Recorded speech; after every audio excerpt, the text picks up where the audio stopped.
नमस्ते, मैं श्रेयस बढ़िए आप सबका मेरे YouTube चैनल पे बहुत बहुत स्वागत करता हूँ। काफ़ी सारे लोगों को ये कन्फ्यूजन होता है कि इंडियन इकोनॉमी जो है, जो कि यूपीएससी या फिर बाकी कॉम्पिटिटिव एग्जाम्स में जो सब्जेक्ट है, इसमें कौन कौन से टॉपिक्स पढ़ने चाहिए, कौन कौन से टॉपिक इंपॉर्टेंट है और ये टॉपिक्स पढ़ने से आप ज़्यादा से ज़्यादा मार्क्स स्कोर कर सकते हैं। ऐसे कौन से टॉपिक्स है, तो ये टॉपिक्स कौन से हैं, ये जानने के लिए, ये बताने के लिए मैंने ये वीडियो आपके सामने लाया है। तो आइए इंडियन इकोनॉमी के जो टॉपिक्स है for UPSC and other competitive exam कौन कौन से होने चाहिए ये हम देख लेते हैं। इकोनॉमी इंडियन इकोनॉमी के जो टॉपिक्स है वो पहले मैं आपको ये बता दूं कि पहले हम ऊपर ऊपर एक उसका एट ग्लांस देख लेंगे सब कुछ जो जो टॉपिक्स है वो। तो इंडियन इकोनॉमी में हम जो टॉपिक्स हमें स्टडी करने चाहिए वो है प्लानिंग और नीति आयोग। उसके साथ साथ दूसरा टॉपिक है मनी एंड बैंकिंग।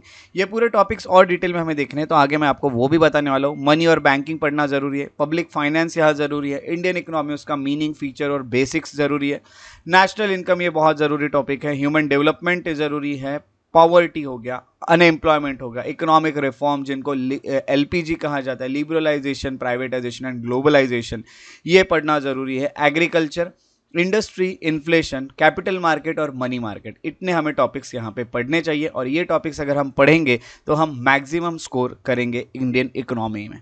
चलिए इन टॉपिक्स को डिटेल में देख लेते हैं। ये टॉपिक्स में कौन कौन से सब टॉपिक्स है, तो जितने भी टॉपिक्स है सब टॉपिक्स वो अभी हम इन यही टॉपिक्स इनके अंदर जो सब टॉपिक्स आते हैं उन्हें स्टडी करने की कोशिश करते हैं।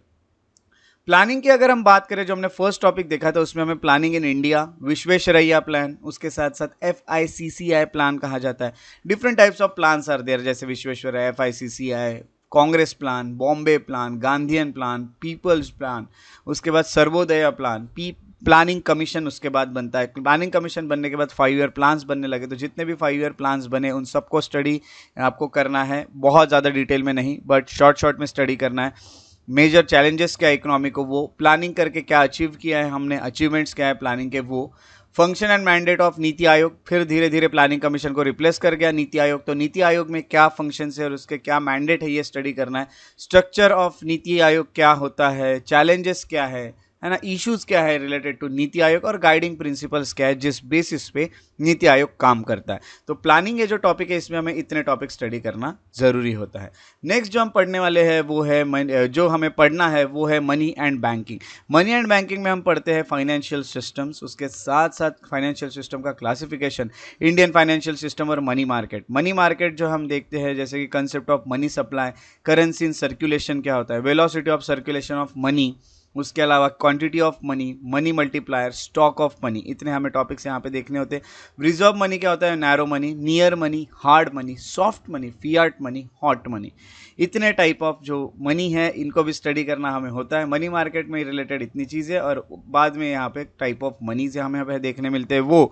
उसके साथ साथ PRS जिसको हम प्रोपोर्शनल रिजर्व सिस्टम कहते हैं, minimum reserve system MRS, minimum reserve system को हम स्टडी करेंगे। लीगल टेंडर को हमें पढ़ना होता है। करेंसी नोट की प्रिंटिंग, डीमोनेटाइजेशन, करेंसी नोट्स जिनको हम बैंक नोट्स कहते हैं उन्हें स्टडी करना होता है। करेंसी, रिजर्व करेंसी क्या होती है, क्रिप्टो करेंसी न्यूज़ में रहा है, क्रिप्टो करेंसी को भी हमें पढ़ना होता है, क्रिप्टो करेंसी पे क्वेश्चन आते हैं। उसके अलावा NPCI जिसको हम कहते हैं national payments corporation of India, RBI को तो पढ़ना ही होगा, reserve bank of India. Monetary policy क्या होती है, उसके बाद कुछ क्वांटिटेटिव इंस्ट्रूमेंट्स है ना। तो मनी और बैंकिंग से रिलेटेड जो भी चीज़ें हैं उसमें क्वांटिटेटिव इंस्ट्रूमेंट जैसे कि बैंक रेट क्या होता है, repo rate, reserve repo rate, है ना। उसके अलावा open reserve repo, open market operations और CRR और SLR पढ़ना होता है। उसके अलावा हमें कैश रिजर्व रेशियोज को पढ़ना होता है, कैश रिजर्व रेशियो CRR, और स्टैट्यूटरी लिक्विडिटी रेशियो जिसे हम कहते हैं स्टैट्यूटरी लिक्विडिटी रेशियो को हम कहते हैं SLR। तो CRR और SLR हमें यहाँ पढ़ना होगा। उसके अलावा हम आते हैं, ये जो थे ये क्वांटिटेटिव हमने कहा इंस्ट्रूमेंट्स थे। उसके बाद क्वालिटेटिव इंस्ट्रूमेंट्स जिसमें margin requirement, consumer credit regulation, guidelines इन चीज़ों से रिलेटेड क्या होती है, उसके साथ साथ rationing of credit, moral suasion क्या होता है, डायरेक्ट एक्शन, ये चीज़ें भी हमें पढ़नी होती है। उसके अलावा मॉनेटरी पॉलिसी कमेटी एक बनी है, वो मॉनेटरी पॉलिसी रिपोर्ट क्या होती है, organised banking system, evolution and growth of banking, commercial bank जिसमें शेड्यूल्ड बैंक्स हम पढ़ते हैं, regional rural banks, cooperative banks, development of banks in India, ये एक टॉपिक है बैंकिंग से रिलेटेड जिसमें नाबार्ड को स्टडी करना होता है, national bank for agriculture and rural development, small industrial bank जिसको सिड भी कहते हैं उन्हें स्टडी करना होगा, industrial finance corporation of India IFC है इसको स्टडी करना होगा, एग्जिम बैंक जिसको एक्सपोर्ट इंपोर्ट बैंक कहते हैं, नेशनल हाउसिंग बैंक, उसके अलावा मुद्रा बैंक। ये हो गए सब बैंकिंग। और अब देखते हैं नॉन बैंकिंग फाइनेंशियल कंपनी जो उन्हें स्टडी करना होता है, NBFC जिन्हें कहते हैं। इसमें आते हैं डिफरेंशिएटेड बैंक्स, उसमें आएंगे ये इसमें कुछ डिफरेंशिएटेड बैंक्स, इनके अलावा NBFC के अलावा हम स्मॉल फाइनेंस बैंक को स्टडी करते हैं, पेमेंट बैंक, उसके अलावा NPA क्या होता है, नॉन परफॉर्मिंग एसेट क्या होते हैं, capital to risk weighted assets ratio CRAR, Basel accord जिसमें बेसल 1, बेसल 2 और बेसल 3 इनको स्टडी करते हैं। Foreign currency non resident bank account, ये जो नॉन रेसिडेंट लोग हैं उनके जो है यानी अकाउंट है या फिर फॉरेन करेंसी है वो चीज़ों से रिलेटेड। और NRI non resident external account, जो बाहर उनके अकाउंट है, बाहर के अकाउंट है वो लोग NRE अकाउंट कहा जाता है। नॉन रेसिडेंट ऑर्डिनरी रुपी अकाउंट NRO अकाउंट जिन्हें कहा जाता है, इन्हें भी आपको स्टडी करना होगा। उसके बाद हम आते हैं next is public finance. Public finance में फिस्कल पॉलिसी क्या होती है, related to finance, fiscal policy, उसके मीनिंग, ऑब्जेक्टिव और इंपॉर्टेंस क्या है। गवर्नमेंट के 3 तरह के fund, consolidated fund of India, contingency fund of India, public accounts of India. उसके बाद गवर्नमेंट रिसिप्ट जिसमें revenue receipt, tax receipt, non tax revenue. Direct taxes में हम पढ़ते हैं income tax, corporation tax, minimum alternate tax, dividend distribution tax, उसके अलावा STT that is security transaction tax. Indirect taxes में गुड्स एंड सर्विस टैक्स जिसे हम GST कहते हैं। गवर्नमेंट एक्सपेंडिचर में 2 तरह के, रेवेन्यू एक्सपेंडिचर और कैपिटल एक्सपेंडिचर। डेफिसिट में हम पढ़ते हैं बजटरी डेफिसिट और उसके अलावा रेवेन्यू डेफिसिट। डेफिसिट फाइनेंसिंग ये हमें पढ़ना होगा। बजट में full budget, vote and account, ये दो हम स्टडी करते हैं। Zero based budgeting, balance budget, gender budgeting, revenue budget, capital budget, outcome budget. FRBM act, ये एक एक्ट है जिसे हमें स्टडी करना होता है। और उसके अलावा FRBM review committee, developmental expenditure, non developmental expenditure, charge expenditure, golden rule of public finance जिसमें 14th फाइनेंस कमीशन और 15th फाइनेंस कमीशन को हम स्टडी करेंगे इसमें, इसके बाद है ना। तो गोल्डन रूल ऑफ फाइनेंस का पब्लिक फाइनेंस, ये कुछ एक रूल है जिसे स्टडी करना होता है हमें, वो स्टडी करना जरूरी है। उसके अलावा 14th और 15th फाइनेंस कमीशन। उसके बाद इंडियन इकोनॉमी में कुछ चीज़ें हैं जैसे कि इकोनॉमिक्स का मीनिंग क्या है, स्कैरसिटी क्या होता है, micro economics, macro economics. Micro को आपको ज़्यादा डिटेल में पढ़ने की ज़रूरत नहीं है, हम जो भी पढ़ते हैं ज़्यादातर वो मैक्रो इकोनॉमिक्स ही होता है। माइक्रो की सिर्फ आइडिया लेने, माइक्रो के ऊपर क्वेश्चन आने के चांस बहुत रेयर होते हैं। Meaning of economy, types of economy जिसमें traditional economy, free market economy, command economy, mixed economy, open economy, closed economy, capitalist और सोशलिस्ट इकोनॉमी, ये कुछ हमें स्टडी करने होते हैं। उसके अलावा silent features of Indian economy, इसमें मिक्स्ड इकोनॉमी क्या होती है, इंडिया की इकोनॉमी मिक्स्ड इकोनॉमी, उसके फीचर है ये, ओवर पॉपुलेशन है हमारे यहाँ, ये unbalanced economic development, low rate of capital formation, lack of infrastructure facility, poor economic organisation. ये कुछ चीज़ें हैं जो हमारे इकोनॉमी के में कुछ कमियां है या फिर जो भी हमें आगे उसे ठीक करना है, ये चीज़ें। और उसके साथ साथ structure and composition of Indian economy, ये पढ़ना होता है। उसके बाद हम नेशनल इनकम आते हैं इंडिया के, जिसमें हम पढ़ते हैं पर कैपिटा इनकम क्या होता है, GNP, GDP, NNP, ये कंसेप्ट हैं। उसके अलावा नेशनल इनकम जिसमें personal income, personal disposable income, ये हो गया। और मेथड्स कैसी है नेशनल इनकम को कहीं ना कहीं मेजर करने की, वो प्रोडक्शन मेथड है, इनकम मेथड है, कंजम्पशन मेथड है, ये।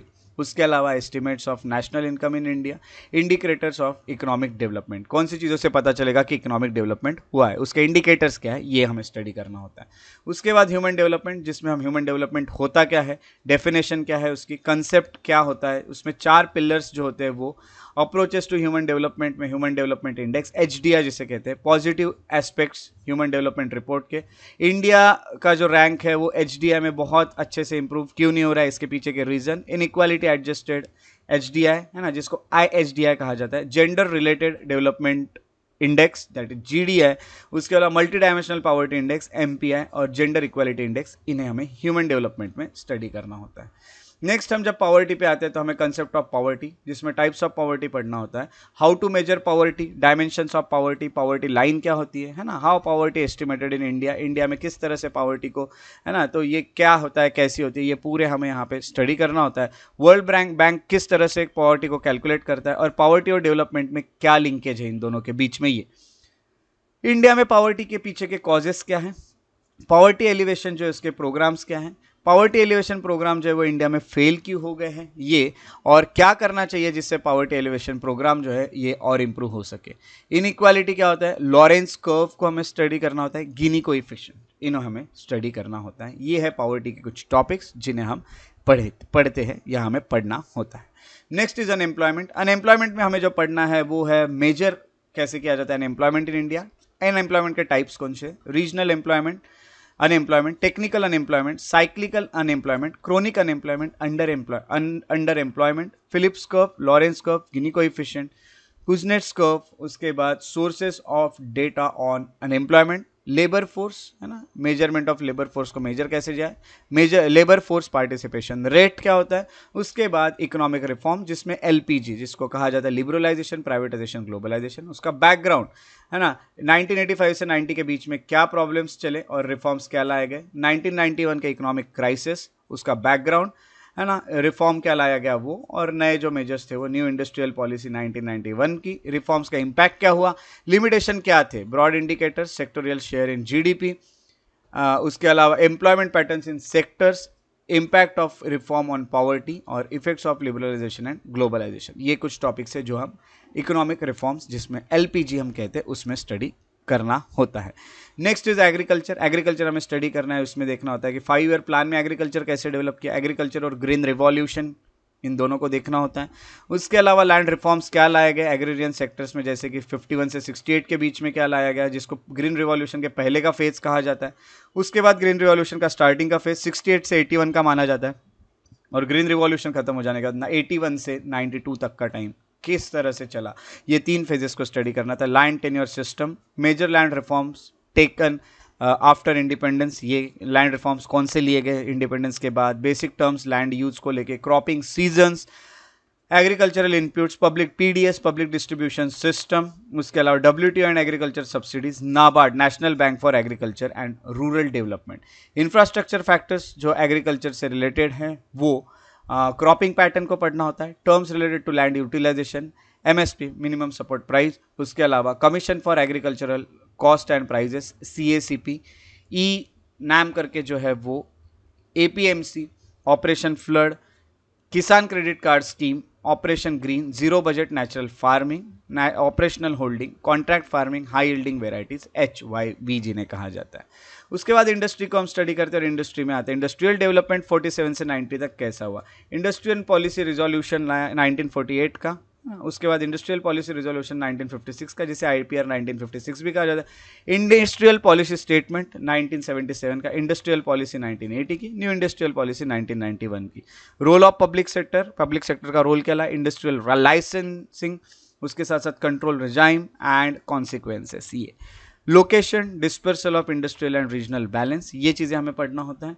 उसके बाद हम आते हैं नेक्स्ट इंडस्ट्री के बाद इन्फ्लेशन में। इन्फ्लेशन में बड़े प्रॉब्लम्स, मेजर प्रॉब्लम्स क्या है इन्फ्लेशन को लेके, लो इन्फ्लेशन के क्या बेनिफिट्स है ना, इन्फ्लेशन को मेजर कैसे किया जाता है, types of inflation, cost pull inflation, demand pull inflation, structural inflation, की terms related to inflation, creeping inflation कहते हैं, galloping inflation, hyper inflation, headline inflation, stagflation, walking inflation, इतने तरह के ये महंगाई से रिलेटेड इन्फ्लेशन है ना, core inflation, factors of inflation, how to reduce inflation को कम कैसे किया जाए, what are the measures taken by RBI to control inflation, ये उसके अलावा डिफ्लेशन, ये बाकी और कंसेप्ट है जो इन्फ्लेशन से रिलेटेड है, इन्फ्लेशन में नहीं बट इन्फ्लेशन से related, deflation, disinflation, stagflation, reflation, skewflation, CPI inflation, food inflation, WPI inflation, CPI food index, ये। उसके बाद कैपिटल मार्केट में हम आते हैं। कैपिटल मार्केट में हम पढ़ते हैं प्योर इंस्ट्रूमेंट्स, हाइब्रिड इंस्ट्रूमेंट्स और डेरिवेटिव्स, ये हो गए कैपिटल मार्केट के इंस्ट्रूमेंट्स। उसके अलावा major financial instruments in capital market, primary market, secondary market, gilt edged market, stock exchange जिसमें BSE Bombay stock exchange, national stock exchange इन्हें, सिक्योरिटीज एंड एक्सचेंज बोर्ड जिसे सेबी कहते हैं, ये सेबी के बाद मनी मार्केट में हम आते हैं। मनी मार्केट में आते हैं treasure bill, commercial bills, commercial papers, certificate of deposit, call money market, cash management bill, CMB, है ना। इतनी चीज़ें हमें यहाँ पे पढ़नी होती है। तो इतनी अगर आप चीज़ों का आप नॉलेज ले लेते हैं, बेसिक नॉलेज। और देखिए मैं आपको एक चीज़ बता दूं, जो इकोनॉमी होता है ये मेनली आपके जो भी टॉपिक्स है, मैं आपको एक चीज़ बता देता हूँ। अभी मैंने आपको जो टॉपिक्स बताया, इसकी आपको सिर्फ बेसिक आइडिया लेना है। आप कहीं से भी उसकी बेसिक आइडिया ले सकते हैं। जो भी आप बुक यूज़ कर रहे हैं वो बुक से आप उसकी बेसिक आइडिया लीजिए, है ना। 9 से 12 तक की एनसीईआरटी भी बहुत काम करती है, काफ़ी सारे कंसेप्ट क्लियर करने में काम करते हैं। उसके अलावा काफ़ी सारे रेफरेंस बुक भी बताई जाती है। अब देखिए ये बेसिक्स इनके कवर करते हैं, और ये जितने भी टॉपिक्स मैंने बताए इनको अगर आप अच्छे से समझ लेते हैं, बिकॉज इकोनॉमिक जो है, Indian economy, it is conceptual subject, आपको ये समझना ज़रूरी है। यूपीएससी के लिए आप प्रिपेयर करें तो आपको समझना बहुत ज़्यादा ज़रूरी है। और समझने के बाद करंट अफेयर्स जो होता है, याद रखिएगा, जो करंट अफेयर्स होगा वो करंट अफेयर्स में ही मेनली आपका जो आपने बेसिक्स पढ़े वो प्लस करंट अफेयर्स, बेसिक्स यानी आपने जो भी कंसेप्ट्स पढ़े वो प्लस करंट अफेयर। तो यहाँ पे मैं लिख देता हूँ, concepts plus current affair is equal to Indian economic study, है ना, स्टडी ऑफ इंडियन इकोनॉमी। इसी से आपके क्वेश्चन आते हैं, है ना। तो ज़्यादातर आप देखो कि करंट अफेयर को रिलेट करते हैं कंसेप्ट्स के साथ, और आपको एक क्वेश्चन। तो करंट अफेयर्स के साथ हमेशा अपडेट रहते चलिए। और ये जो टॉपिक्स मैंने बताए इन्हें आप पढ़िए, क्योंकि काफ़ी लोगों को कन्फ्यूजन होता है कौन कौन से टॉपिक्स पढ़ने चाहिए। तो ये टॉपिक्स है आपको जो पढ़ने चाहिए। आप इसे अच्छे से कहीं नोट डाउन करना चाहते हैं तो नोट डाउन कर लीजिए, और ये टॉपिक्स जिस भी बुक से आप पढ़ना चाहें उनको पढ़ के वहाँ से क्लियर कर लीजिए, आपको यहाँ बहुत ज़्यादा हेल्प होगी। ऑल राइट, सो ये है आपका इकोनॉमी से रिलेटेड जो भी हमारा टॉपिक के डिस्कशन थे, वो ये टॉपिक्स को आप कवर कीजिए। ऑल राइट, वैसे मैं एनसीईआरटी जो है वो आपके साथ डिस्कस कर लूँगा, इकोनॉमी की जितनी भी है, तो यूट्यूब पे हम उसे डिस्कस करते रहेंगे एनसीईआरटीज़ को, बट ये टॉपिक्स आप कवर करते चलिएगा। ऑल राइट, सो मिलते हैं हम अगले लेक्चर में। सो अपना ख्याल रखिए and have a good day, take care and have a good day.